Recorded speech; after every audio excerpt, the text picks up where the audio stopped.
मुंबई धमाके के आरोपी याकूब मेमन की कब्र को लेकर विवाद, फूलों से सजाने और लाइट लगाने पर सवाल। मुंबई में बीजेपी नेता राम कदम का उद्धव ठाकरे पर हमला, कहा उनके सीएम रहते आतंकी याकूब मेमन की कब्र मजार बन गई। महाराष्ट्र कांग्रेस प्रवक्ता अतुल ने कहा, कांग्रेस ने आतंकियों को चुपचाप दफनाया, बीजेपी ने बनाया तमाशा, माहौल को बिगाड़ने की साजिश। बवाल बढ़ने के बाद मौके पर पहुंची पुलिस, हटाई गई लाइटें। कब्रिस्तान के कर्मचारियों ने कहा, रिश्तेदार रखते हैं ख्याल, शाम 6 बजे तक 11 बजे तक कई जगहों पर लगी लाइट जलाने का नियम। लखनऊ में हनुमान जी की मूर्ति खंडित करने का मामला, पुलिस ने सख्त की सुरक्षा। पुलिस ने एक शख्स को किया हिरासत में, पूरे मामले की हो रही जांच। बरेली की जामा मस्जिद को उड़ाने की धमकी, जिले में दहशत। मस्जिद की दीवार पर हाथ से लगा पोस्टर, सीसीटीवी की मदद से तलाशी। जुमे के दिन बम रखने की धमकी, पुलिस जांच में जुटी।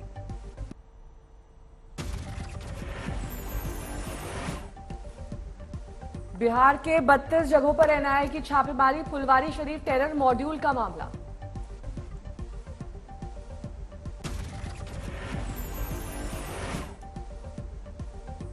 पीएफआई से जुड़े लोगों के यहां छापेमारी, फुलवारी शरीफ में अतहर परवेज के घर 2 घंटे तक जांच। एक दरभंगा पहुंची एनआईए की 2 टीमें, उर्दू बाजार में लॉज में तलाशी, दूसरी टीम सिंगवाड़ा इलाके में।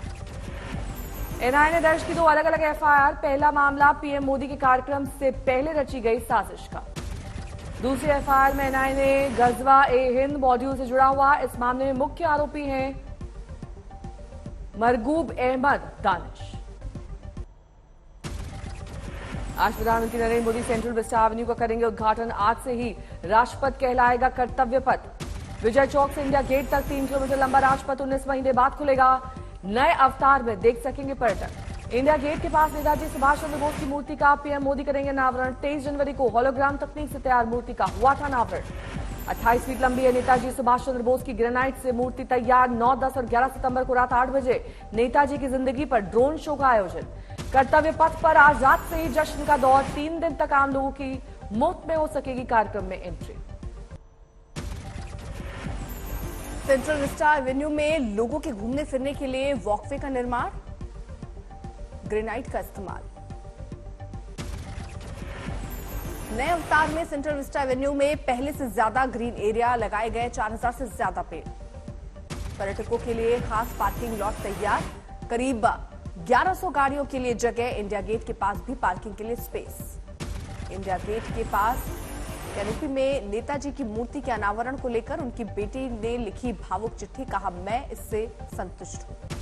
अनीता बोस ने अपनी चिट्ठी में नेताजी के योगदान का किया जिक्र, लिखा पिताजी के अवशेष को भारत लाने में पूरा देश और सियासी दल एकजुट हो।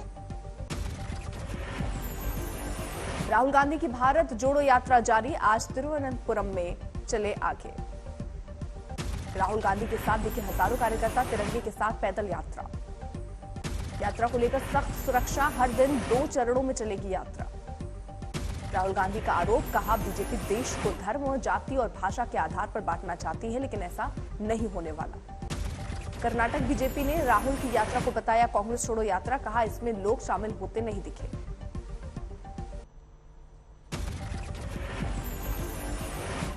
मिशन 2024 पर दिल्ली पहुंचे मुख्यमंत्री नीतीश कुमार का ऐलान, विपक्षी पार्टियां थर्ड फ्रंट नहीं बल्कि मेन फ्रंट बनाएंगी। तो कोई भी बोलता थर्ड फ्रंट, तो हमने कहा कि भाई मेन फ्रंट बनना, थर्ड फ्रंट नहीं। अगर बनना है तो मेन फ्रंट बनेगा, थर्ड फ्रंट नहीं। मेन फ्रंट के पीएम उम्मीदवार के सवाल पर नीतीश बोले, सभी दल आपस में मिलकर तय करेंगे कॉमन एजेंडा और नाम। बिहार के सीएम नीतीश कुमार ने बुधवार को एनसीपी अध्यक्ष शरद पवार से की मुलाकात, कहा सोनिया गांधी के विदेश से लौटने के बाद उनसे मिलने एक दिन आएंगे दिल्ली।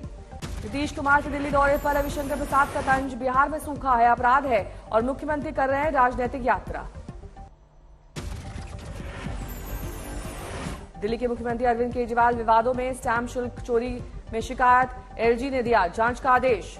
आरोपों के मुताबिक केजरीवाल ने सर्कल रेट से कम दर पर बेची जमीन, 45,000 स्क्वायर यार्ड की दर से बिक्री, लेकिन कागज पर दिखाया 8300 स्क्वायर यार्ड का भाव।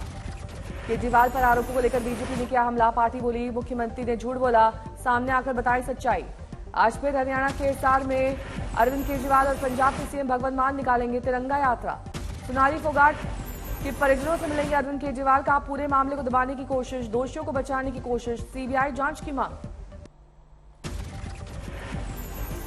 मोदी कैबिनेट की बैठक में कई बड़े फैसले। पीएम श्री स्कूल अभियान के तहत देश के करीब 14,500 स्कूलों का होगा कायाकल्प।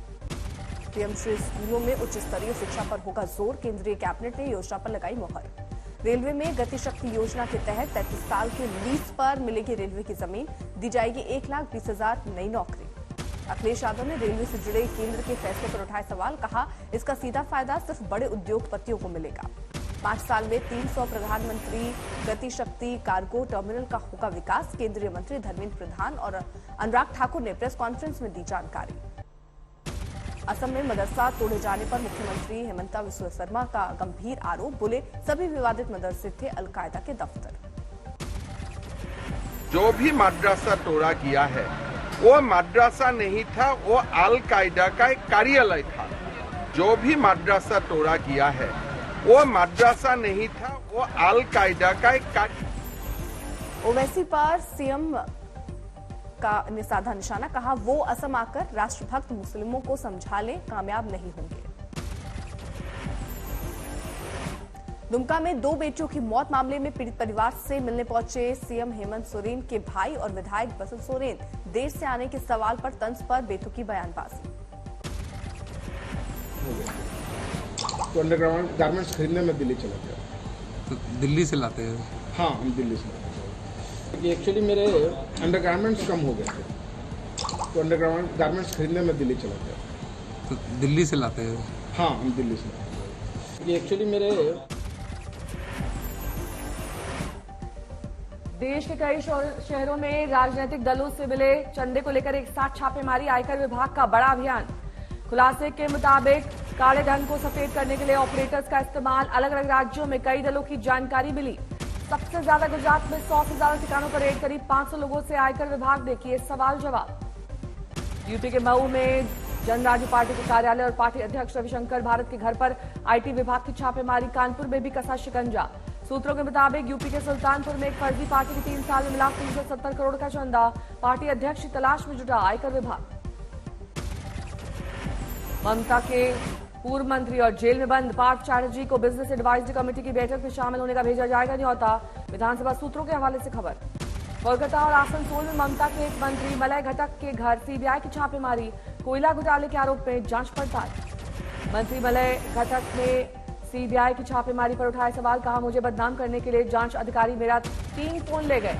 बंगाल में नेता विपक्ष शुभेंदु अधिकारी ने फिर सरकार पर बोला हमला। कहा पूरी टीएमसी भ्रष्ट और उनकी सरदार है ममता बनर्जी।